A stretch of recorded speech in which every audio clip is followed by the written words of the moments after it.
परंतु अपने राजस्थान में आंध्रों में एक बार आते वो वहां पर फ्लड हो रहा है, हाँ, और एक दिन नहीं महीनों तक चला।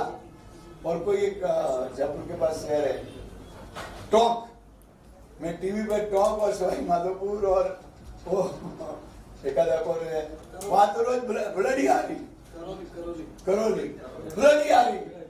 हर तीसरे दिन इतनी बरसात हुई कि श्याम रामचंद्र की जय, इतनी बरसात हुई। तो ये देखो ये कब होता है, जब राजा ईमानदार होता है। अपने यहाँ राजा भी कौन है, उनका प्रतिनिधित्व है उस सरकार में। तो इनके जैसे सरल, इनके जैसे देवतुल्य व्यक्ति जब मंत्री होते और भजन जाली जैसा सरल आदमी, मैं राजस्थान की राजनीति में मैं भरत बहुत एक्टिव रहे हुए, बहुत एक्टिव मतलब बहुत ज्यादा एक्टिव। मतलब कभी कभी तो ऐसा होता था कि हम बोले और घर से भी नहीं करे, ऐसा कभी पॉसिबल ही नहीं था। परंतु भजन लाल जी जैसा हम तो पहले जानते भी नहीं, देखा भी नहीं था, पर उनकी 2-3 मुलाकातें हुई। एक हमारे समाज के हमें हुक्म जी है हॉस्टल के उद्घाटन में, फिर मैंने इनका यहाँ पर चुनाव में बड़ा कार्यक्रम कराया। तो एकदम भाई से अपने दूसरे दिन मुझे घर में वो सीएम हाउस में बुलाया कि आप इन्हें महीना जाना मत। तो ऐसा व्यक्ति है जब राजा अच्छा होता है, राजा ईमानदार होता है, तब जनता सुखी होती है। जब राजा, तो मुझे पूरा विश्वास है कि राजस्थान में माननीय जबर सिंह जी खरा की जो सरकार है वो एक पवित्र सरकार है, अच्छी सरकार है, ईमानदार सरकार है, लोगों को काम करने वाली सरकार है, लोगों की बात सुनने वाली सरकार है। और उसके कारण आज राजस्थान में लीला लहर है और मुझे पूरा विश्वास है वो समिति भी बहुत सफल होगी। और एक बात और बताऊं, मंत्री महोदय का जो डिपार्टमेंट है ना, वो सर आप कितने भाग्यशाली हो। जब मुझे शकील ने बताया कि सर पूरा मत मानना, मैं थोड़ा घमंडी टाइप का, हाँ ये नहीं, परवाह कोशिश करो, मन करो, जिनको दिल लगता है उनकी बहुत परवाह करता हूँ, नहीं तो मैं मन को गलता नहीं। परंतु मुझे शकील ने बताया कि आपके पास ईडी है। मैंने कहा मिनिस्टर के पास ईडी है? हमारे यहाँ सर मैं 50 साल से आता हूँ, सीएम के पास, सीएम के सिवा किसी के पास नहीं रहती। एक बार जोरदार तालियों से करा, तब मेरे मन में एक और जोश इनके प्रति भाव बढ़ गया। और आपकी जानकारी के लिए बता रहा हूँ, 95 में जो आपके पास मिनिस्ट्री थी वो मेरे पास ही थी। हमारा वास्ते तो तारीफ चाल रहे थे।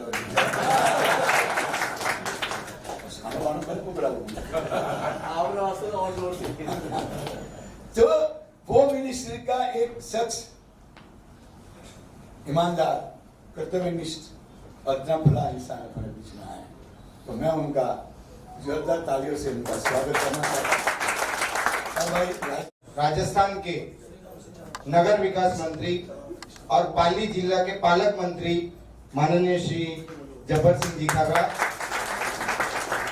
हम सब के नेता और राजस्थान छोड़ो उत्तर भारतीय समाज हो या मराठी समाज हो, सबके दिल में राज करने वाले राज जी पुरोहित, नाम में ही राज है। हमारे मित्र शकील भाई, भरत जी गुज्जर, कांति भाई, ओम प्रकाश जी, महेंद्र जी हुड्डा, रणवा साहब, प्रकाश जी चोपड़ा, महबूब भाई और आप सभी यहाँ विराजमान हो। सब एक व्यक्ति नहीं, एक संस्था के रूप में हो। अभी राज जी ने कहा कि राजस्थान में ये बार बारिश बहुत हो गई। राज जी, बीजेपी, भाजपा वहां बरसात और कांग्रेस वहां काल। तो ये थ्योरी है। ये बार 5 साल बारिश नहीं हुई क्योंकि वहां कांग्रेस थी, ये बार बारिश हुई क्योंकि वहां भारतीय जनता पार्टी। हमारे प्रदेश अध्यक्ष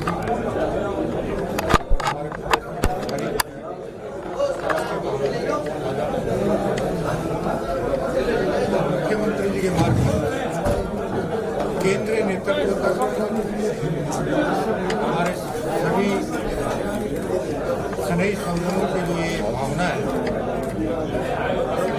उसे केंद्रीय नेतृत्व तक पहुंचाएंगे और कोशिश करेंगे कि हमें समुचित प्रतिनिधित्व महाराष्ट्र में उम्मीदवार के रूप में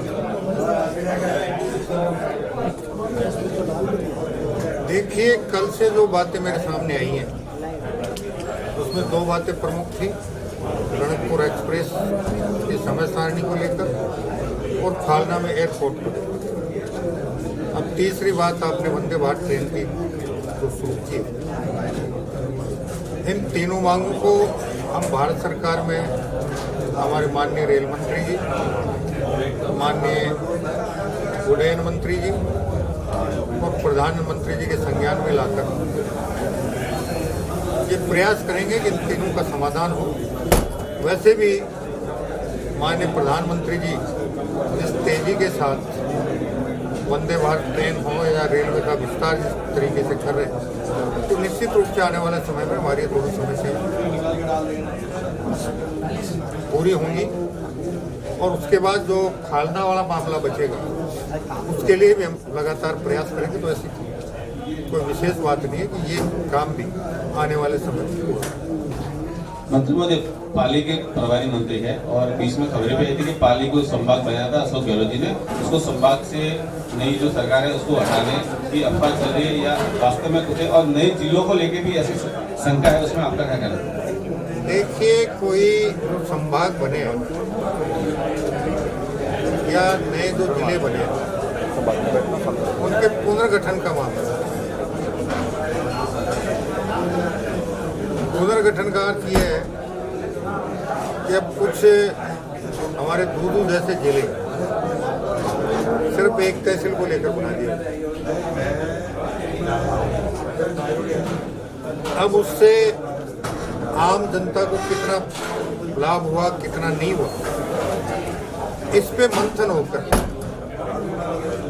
राजस्थान सरकार का ये प्रयास है कि राजस्थान में बेहतर प्रशासनिक व्यवस्था हो।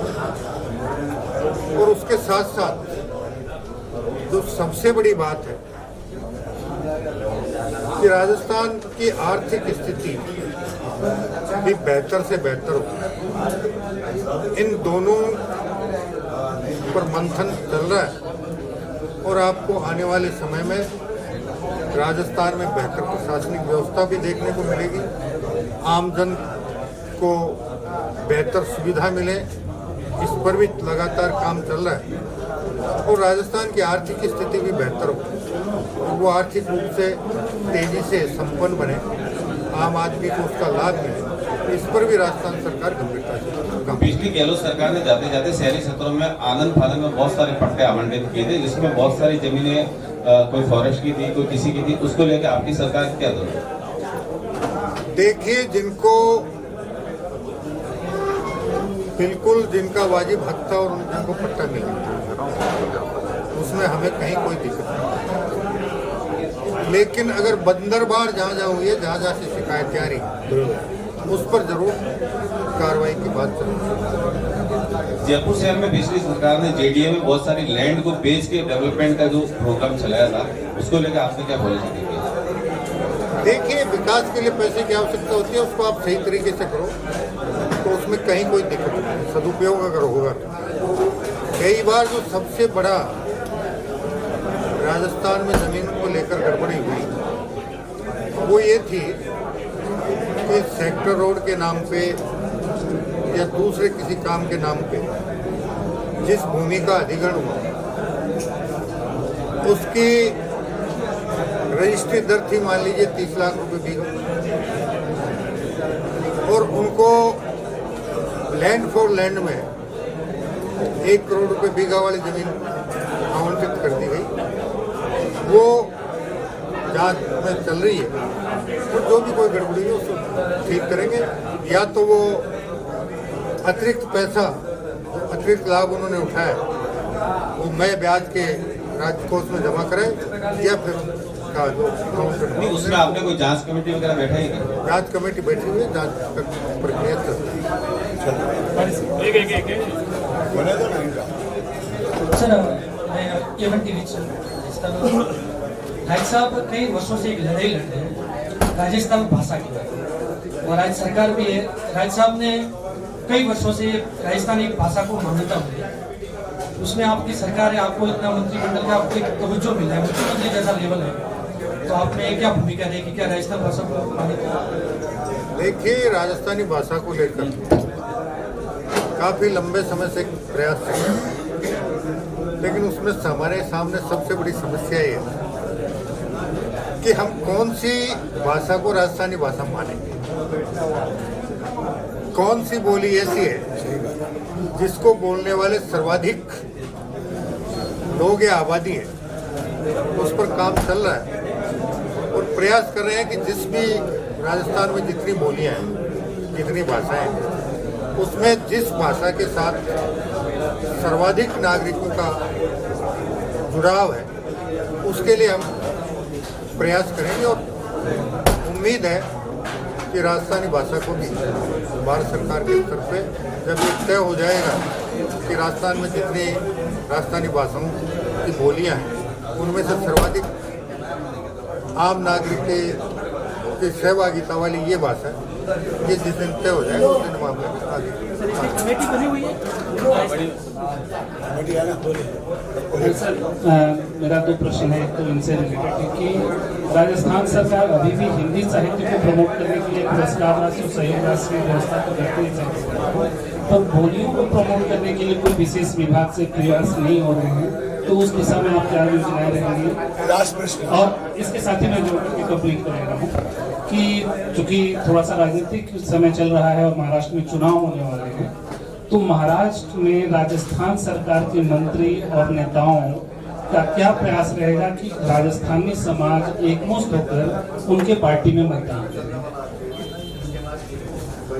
देखिए, हिंदी भाषा को लेकर वैसे तो राजस्थान में पूरी सजगता है और उसके साथ साथ हमारी स्थानीय भाषा, क्योंकि राजस्थान ही एकमात्र ऐसा प्रांत है जहाँ हर 12 कोस पर भाषा बदलती है। थोड़ा बहुत बदलाव भाषा में, वेशभूषा में, रहन सहन में आता है, लेकिन सर्वाधिक लोग कौन सी बोली के साथ जुड़े हुए, इस पर काम चल रहा है। जहाँ तक राजनीति की बात है, ये प्रश्न अभी जो आया था,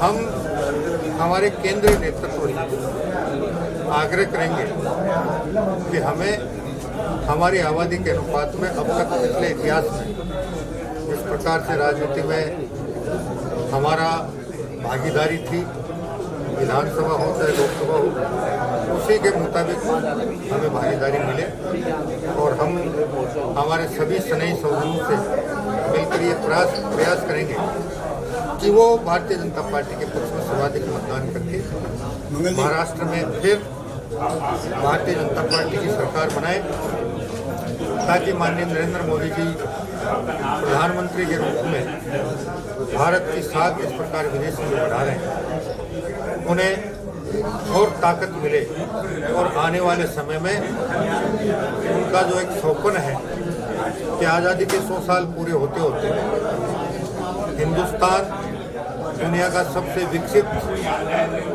सबसे सशक्त, सबसे समृद्ध और सर्वाधिक सामाजिक समरसता वाले राष्ट्र के रूप में अपनी पहचान बनाई, उसमें हम सफलता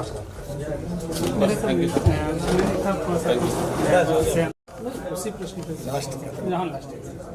कि महाराष्ट्र चुनाव में राजस्थान के मंत्री और पदाधिकारियों की भूमिका को लेकर के मेरा प्रश्न है, उस पर मैं बोलता हूँ, मैं चुनाव समिति का मेंबर। अभी चुनाव समिति दानवे जी के नेतृत्व में बनी है, वो तय कर रही है कि कौन से प्रदेश से कौन से स्थान पर बुलाया जाए। तो अभी तक वो फाइनल नहीं होगा, फाइनल होगा जब आपको कॉपी दे देंगे।